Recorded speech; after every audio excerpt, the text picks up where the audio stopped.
welcome to my channel, The Love Tita Heart, the channel for the non-stop followers of Alden and Maine. We will serve as voice for those who cannot express their feelings for Aldab. Kamusta po kayo mga ka-non-stop? Good day po sa inyong lahat. Bago po tayo tumungo sa kaganapan kay Alden and Maine, please subscribe and hit the notification bell para ma-notify po kayo sa mga bagong video na i-upload ko. Salamat po! Happy Heart mga ka-Aldab! Last October 27, balik pagpo-post na naman si Alden Richards ng kanyang morning ride. Isa sa kanyang favorite hobby para sa kanyang physical and mental health. Isa sa nakatulong sa kanya para makarecover from depression, sanhi ng mga experiences niya last 2024. Bukod pa sa pag-aalaga sa kanya ni YP Maine, ika nga na nakaalalay palagi sa kanyang better half, Richard Fokerson Jr. Kaya naman matatandaan po ninyo last October 10 sa event ng World Egg Day sa kanyang panayam, doon inamin niya na ayaw na muna niya na may ka-love team. Mukhang na-trauma si Alden Richards sa nangyari sa kanya last 2024 sa panahon ng Hello Love Again. Dahil sa mga pakilig-gimmick na ginawa nila ni Catherine. Kaya naman grabing tanggi na si Richard Jr. sa pagkakaroon ng ka-love team ngayon. Pansin tuloy sa kanyang sinabi na iwas na muna siya sa mga ka-love team na mukhang hindi maganda ang naidudulot sa kanyang pamilya at sa kanyang sarili. Kaya naman pagpasok ng 2025, iwas na rin siya kay Catherine dahil tapos na rin naman ang movie. Kaya nga lamang dahil si Alden ay lalong nagiging famous sa iba't ibang larangan at hindi nawawala sa limelight, paborito siyang ikabit sa pangalan ng ibang artista para mapag-usapan.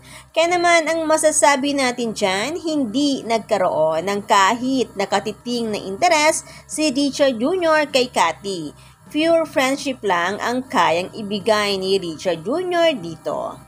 Iisa lang naman ng hindi kinaya ni Richard Jr.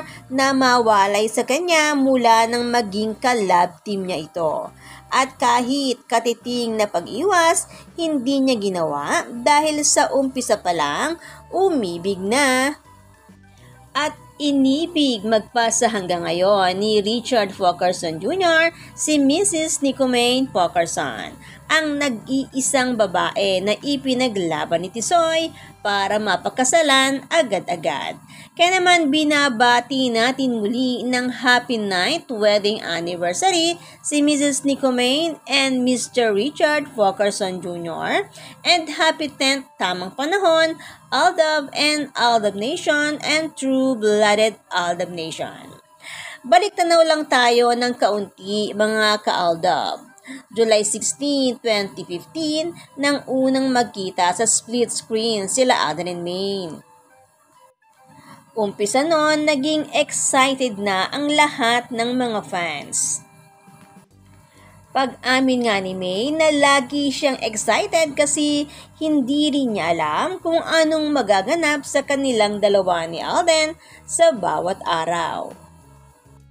Kaya kung naging excited man ang mga fans sa araw-araw na pag-aabang sa Aldab, sila mismong dalawa, Alden and Maine, ay excited din. Kaya naman nung dumating ang tamang panahon, October 24, 2015, mas lalong sumidhi ang nararamdaman nila Richard Jr. and Nicomane sa isa't isa. Kaya naman July 16, 2015 hanggang October 24, 2015, sa loob lamang ng more than 3 months, nagkaroon sila ng million fans around the world. Ang Aldab Nation and True-Blooded Aldab Nation na naging sanhi ng pagiging phenomenon ng Aldab. Pansin niyo po ba at natatandaan niyo po ba noong time ng tamang panahon ay hindi pinayagan si Alden na mahalikan si Maine kahit sa pisngi lang? Humihiling si Joey noon na halikan ni Alden si Maine pero may biglang lumapit at bumulong kay Joey. Mula noon, hindi na siya nangulit. Ano po kaya ang dahilan noon at hindi pa pwedeng humalik si Alden kay Maine kahit sa pisngi lamang? Naisip niyo po ba ang pwedeng dahilan? Pwede niyang yakapin at halikan sa kamay pero sa pisngi ay hindi pa pwede. Sa podcast ng Eat Bulaga last July 16, 2025, ng 10 years nito, nabanggit ni Jenny na umabot na ng more than 2 weeks si Maine sa Eat Bulaga. Pero wala pa palang kontrata si Maine, kaya niligawan pa di umano si Tatay Teddy and Nanay Mary Ann para sa kontrata ni Maine sa Eat Bulaga. Siyempre, kapag sinabing kontrata, may mga kondisyones na pwedeng sabihin ang parents dahil sa kanila nga mismo nang galing na niligawan pa nila ang parents ni Maine para sa contract. Alam naman po natin na sinabi mismo ni Tatay Teddy na hindi siya nagpapamano hanggang hindi nakakasal ang kanyang mga anak na babae. Lalo na siguro na hindi pwedeng halikan kapag walang relasyon sa kanyang anak. Kaya naman sa birthday ni Alden, January 2, 2016, hindi rin napagbigyan ang hiling ni Alden na mahalikan si Maine sa pisngi. Nagre-request siya kay Lola ni Dora ng isa lang, pero binulungan ni Wally si Alden. At ang ginawa nito, sa kamay lang niya hinalikan si Maine. Tandaan niyo po ba? Ngunit habang lumalaon, pansin na lumalalim ang nararamdaman nila Richard Jr. and Nico Mendez sa isa't isa. At hindi tayo manhid para hindi natin maramdaman na umiibig na sila sa isa't isa. Kaya naman sa araw-araw nilang ganap, true to life love story na nila ang kanilang ibinabahagi. Kaya bukod sa on-cam, may off-cam na rin silang pagkikita. Pagdating ng February 2016, isinapubliko na sa pamamagitan ng tula ang totoong nasa sa loob nila. Una, si Richard Jr., kita sa pagyakap ni Maine kay Richard Jr. ang sagot na oo. Mahigpit na yakap, habang napapikit pa ang mga mata ni Nico Maine. Sabi nga ni Richard Jr., silence means yes. Kaya kita sa mga ngiti ni Richard Jr. sa pagyakap ni Maine sa kanya na oo ang sagot nito. At nang si Maine naman ang sumagot ng tula sa kanya, nagsalita ito ng totoo ito ha. Bago niya binasa ang nilalaman nito, may halong pangamba pero ramdam na mahal at umiibig din si Nico Maine kay Richard Jr. At sinagot din ni Richard Jr. ng yakap at pagbulong kay Nico Maine at may kasamang halik sa noon nito. At ang pangako nila na promise to forever nilang dalawa. At umpisa na rin ang paghalik ni Richard Jr. sa pisngi ni Nico Maine. March 3, 2016, sa birthday naman ni Maine sa Itbulaga, halata na ang pagkakaroon ng relasyon ng dalawa. Lalo na sa huling regalo na ibinigay ni Richard Jr. Na ang sabi pa nga ni Maine, engagement ring na napatunayan na sinabi naman ni Alden na this is for your eyes only. Na kapag handa ka na, ako ang magsusuot sa'yo nito. At dito na rin naganap ang unang halik ni Richard Jr. in public sa lips ni Nico Mendez. At ang unang pagkakataon na nagtangka na magmano si Alden kay Tatay Teddy na hindi niya nakamit dahil sabi nga ni Tatay Teddy, nagpapamano siya kapag asawa na ng anak niya. At dahil boyfriend-girlfriend pa lang sila sa mga panahon na ito, shake hand lang ibinigay ni Tatay Teddy kay Alden. Ngunit naganap din naman ang marriage proposal ni Alden kay Maine nang mag-celebrate ng birthday si Maine sa Boracay. Mula noon, tuloy-tuloy na pwedeng humalik si Richard Jr.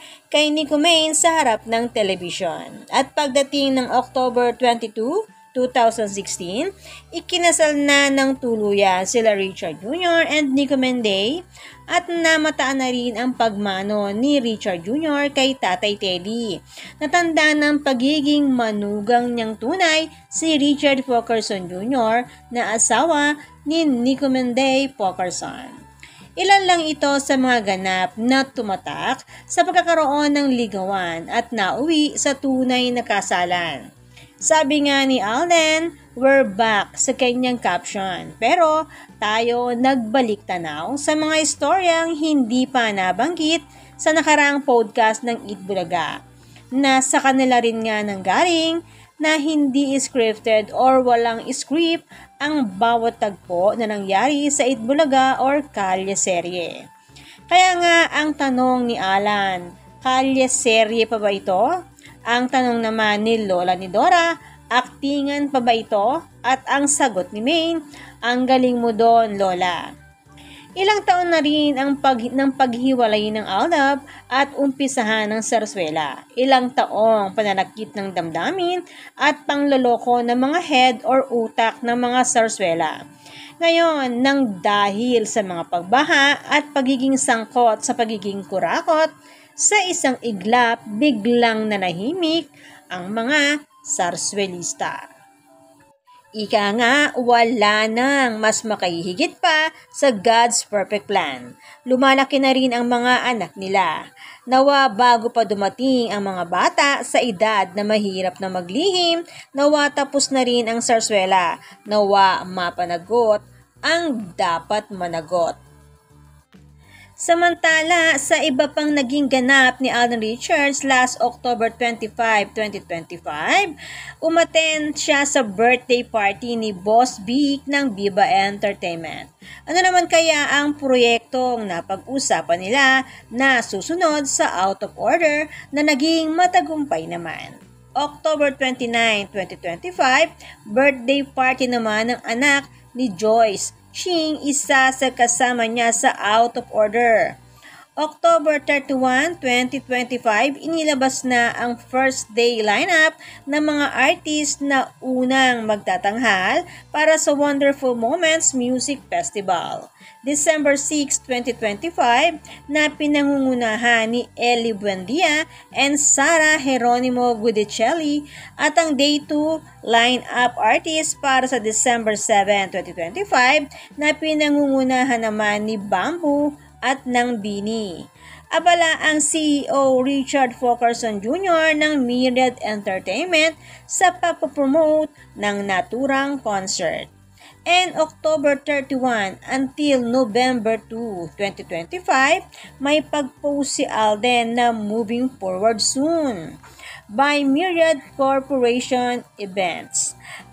Malapit na rin o nalalapit na rin kasi ang 15 years anniversary in showbiz ni Pambansang Bay, multimedia superstar and box office king Alden Richards, habang nagbabalik din ang larawan naman na ito ni Maine, na from bench pala ito, ang napakagandang misis ni Richard Fokerson Jr., Mrs. Nico Maine Fokerson. Kaya naman, good vibes lang po tayo magka-non-stop. Salamat po sa lahat na nag-comment at sa lahat po ng buong pusong nagmamahal at sumusuporta kay Alden and Maine. Salamat po sa lahat ng subscribers. Shout out po sa inyong lahat. Thanks and God bless everyone! Salamat po sa lahat na comment. Shout out po sa inyong lahat. Sorry po, hindi ko na po kayo iisa-isahin. Sobrang dami po ninyo. Patunay lamang po ito na talagang lumalakas lalo at sumisigla ang buong fandom sa ganitong pagkakataon. Salamat po sa inyong lahat. Aldab lang ang malakas. Hangad ko po ang magandang kalusugan para po sa inyong lahat. Salamat po Aldab Nation and True-Blooded Aldab Nation. Thanks, stay safe, and God bless everyone!